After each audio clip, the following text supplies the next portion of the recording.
લાંબા સમયની રાહ જોવડાવ્યા બાદ મેઘરાજાએ શાનદાર એન્ટ્રી કરી। શહેરના રાવપુરા, દાંડિયા બજાર અને કારેલી બાગ તથા અલકાપુરી સહિતના વિવિધ વિસ્તારોમાં આકાશ વાદળછાયું બન્યા બાદ ધીમી ધારે વરસાદનું આગમન થયું। વાતાવરણમાં અચાનક આવેલા પલટા અને ભારે વરસાદી ઝાપટાના કારણે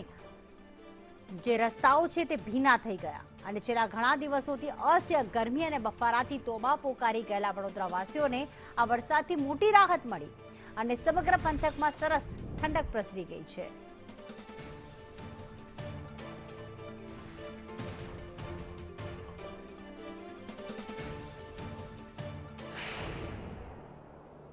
આખરે આતુરતાનો અંત આવ્યો છે અને મધ્ય ગુજરાત અને વડોદરામાં જે વરસાદ છે તેની શરૂઆત થઈ ગઈ છે, ચોમાસાની શરૂઆત થઈ ગઈ છે અને જે રીતે ઘણા દિવસોથી બફારાનું સામ્રાજ્ય હતું તેનો અંત આવ્યો છે, કારણ કે વડોદરા શહેરમાં હાલ અહીંયા વરસાદ શરૂ થયો છે અને આ વરસાદ શરૂ થતા જે લોકોને એમ હતું કે વરસાદ નહીં પડે, હજુ ખેંચાશે, તેવા લોકોને હાલ અહીંયા વાહન ચાલકોને ભીજાવાનો વારો આવ્યો છે અને ભારે બફારાથી અને વરસાદ ખેંચાતા જે ખેડૂતો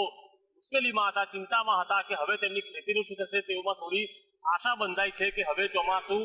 વિધિવત વડોદરા ખાતે અહીંયા પહોંચ્યું છે અને ચોમાસાનો જાણે આજથી જે પ્રારંભ થયો હોય તે પ્રમાણેનું હાલ વાતાવરણ ઊભું થયું છે। થોડી જ મિનિટો પહેલા બફારાનું સામ્રાજ્ય હતું, લોકોને પરસેવો પડ્યો હતો, પરંતુ આખરે આ વરસાદ શરૂ થયો છે અને